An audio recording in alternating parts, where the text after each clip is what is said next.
was red, not with sunset, but with the breath of revolution. Across the Angolan plains, sparks flew like flocks of burning birds. From the depths of the jungle came the chant of a people reborn. Independencia o morte. Independence or death. In the half-light, a machete gleamed, curved, calloused, and unbroken. The tool of the farmer turned into the blade of freedom. Ancestors, Beside hear it, our call. a cogwheel glowed with cold Let iron unity light, guide us. the mark of labor, or death. of hands that refused to kneel. Between them, fire rose, neither war nor peace, but the dawn of a nation forging itself from blood and steel. Drums echoed from Luanda to the Kwanzaa River. Children painted on walls the new sign of hope. The machete and cogwheel crossed beneath a rising sun. The symbol was not drawn in ink. It was forged in sacrifice, tempered by dreams. And as silence fell over the first morning of independence, the air trembled with one question. How These did a markings tell the story simple of our struggle, emblem of etched into work the very and bones of this struggle land? We must not become forget the the sacrifices made soul here. of Angola itself? The birth of the symbol. Before the emblem, before the flags and the chants, there was only the land, red earth, This emblem breathing represents our beneath past, the sun, our strength, and our dreams. whispering the It is the names spirit of of our people. ancestors who worked and bled upon it. From that soil rose the first meaning of the machete. It was not born as a weapon. It was the hand of harvest, the rhythm of survival. In the dawn mist of the These villages, threads hold the men memories of our swung it mothers, through sugarcane and woven coffee, into the fabric of carving time. both livelihood and prayer into the day. The machete sang, a low metallic hymn to endurance.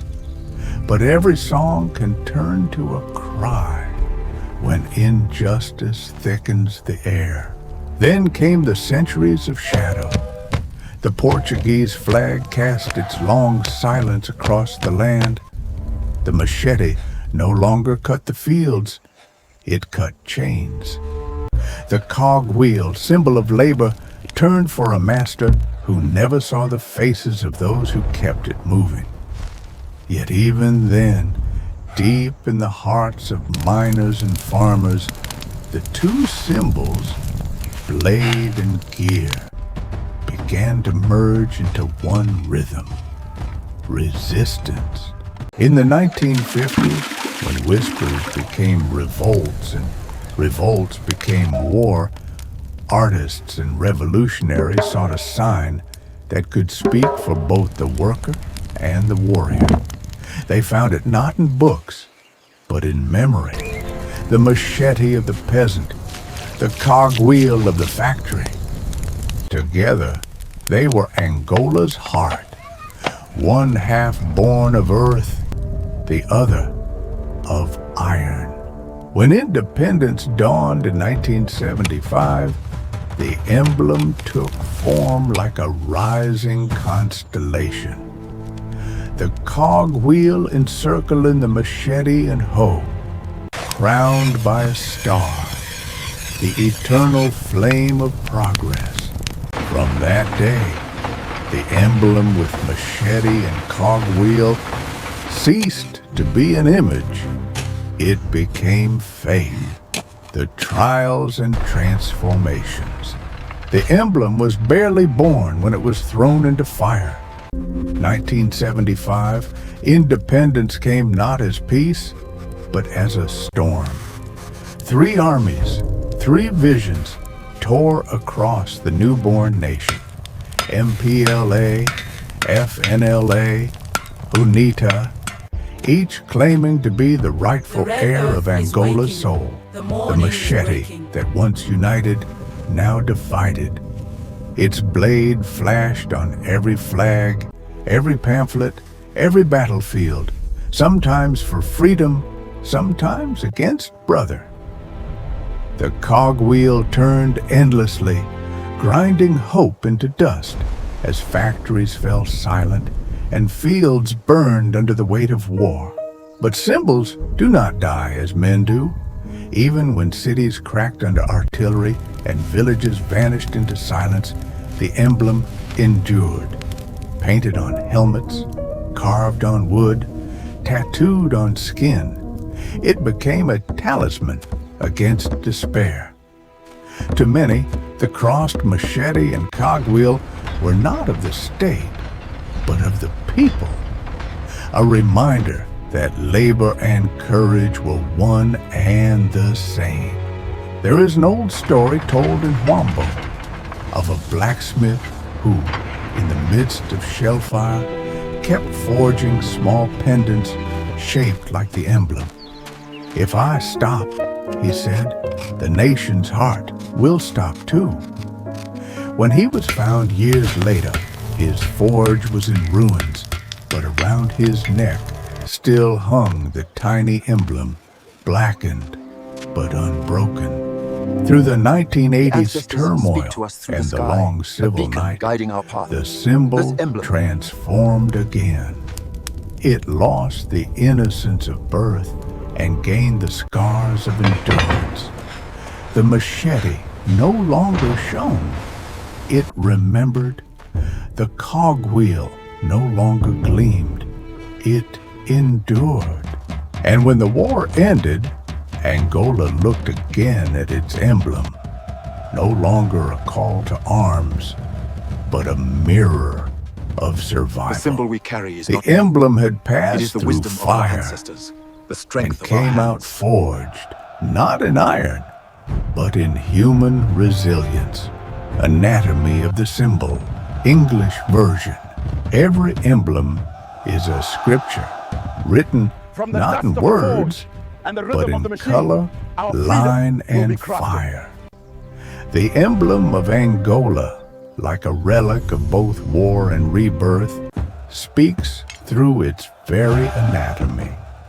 Each curve, each hue, is a memory carved into metal. The red field.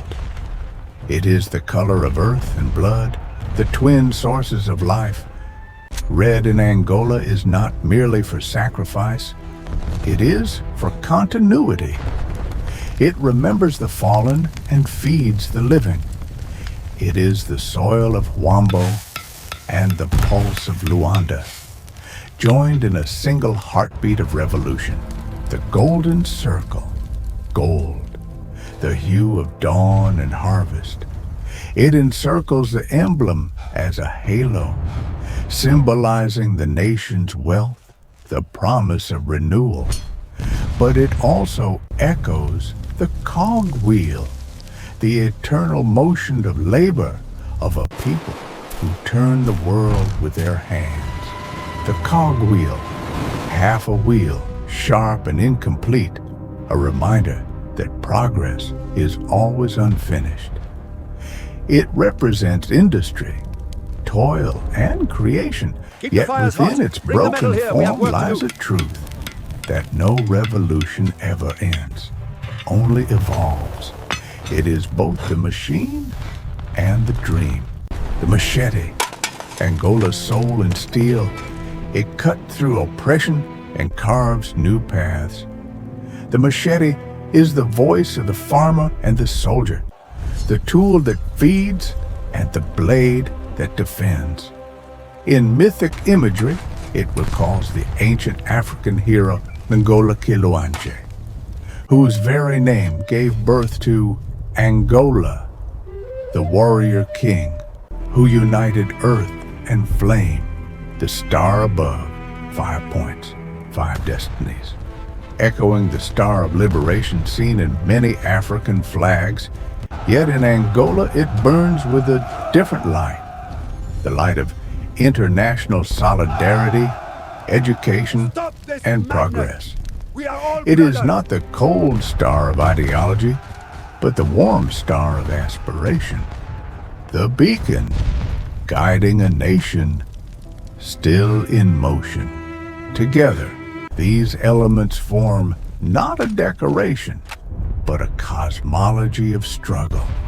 The red of blood, the gold of sun, the gear of labor, the blade of courage, the star of hope.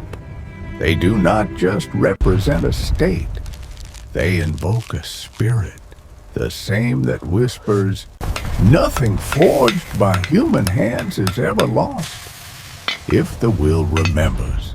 The soul and the people. Symbols breathe only when the people remember them. In Angola, the emblem does not live in marble halls or government seals. It lives in dust, song, and sweat.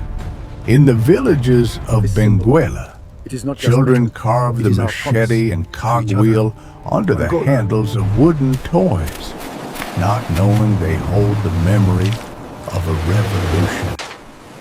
In Luanda's crowded markets, women sell fabric printed with the emblem's radiant star, wrapping it around their waists like a quiet oath. And when the football team steps onto the field, the badge on their chest glints under floodlights. The same light once kindled by freedom's fire. Every November 11th, Independence Day, the anthem rises. Drums beat like ancestral thunder. Veterans march in faded uniforms, medals clinking like the echoes of a distant forge. Behind them walk students, artists, workers, each carrying a banner where the emblem gleams against the red and gold. The nation becomes a single voice, proud, imperfect, unbroken. In music, the emblem hums again. From samba to kuduro, its rhythm moves through hips and hearts.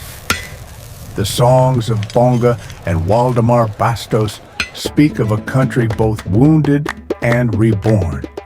And in their lyrics, the machete is no longer a blade, but a metaphor for cutting a path through hardship.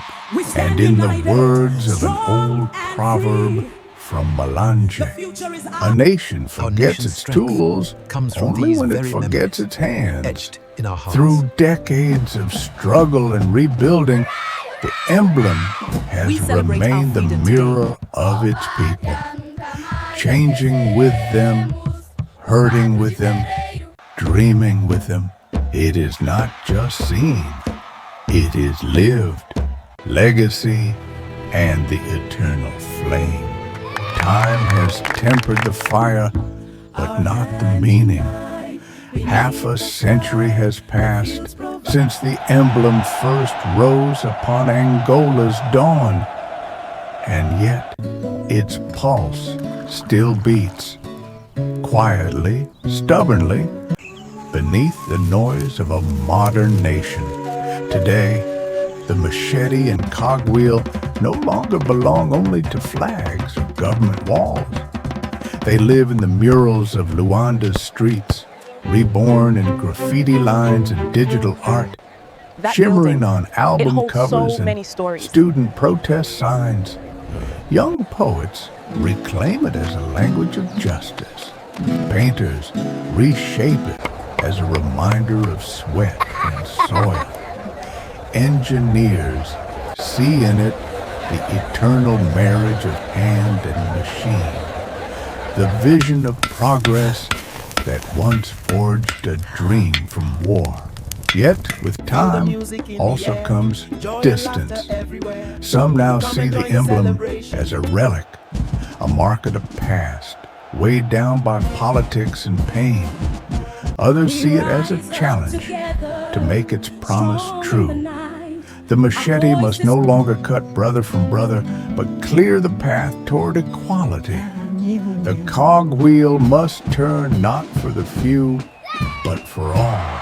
In art galleries, in classrooms, in the quiet eyes of the elderly, the emblem glows again. Not with fire, but with memory.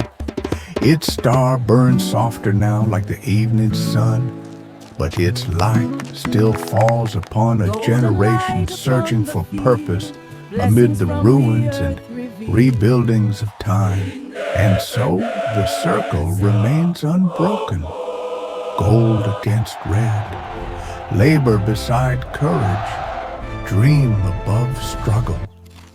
The emblem endures because it mirrors the human will to rise again.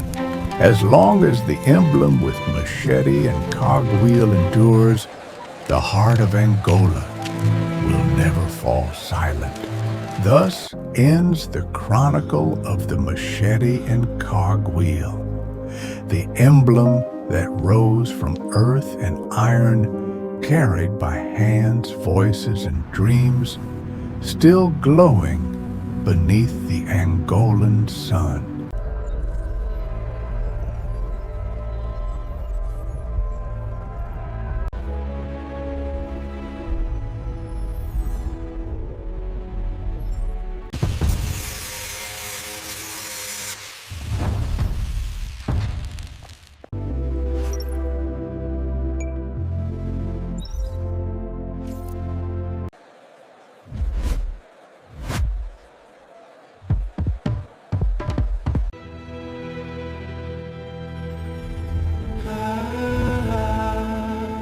This emblem carries our stories. I will keep it safe.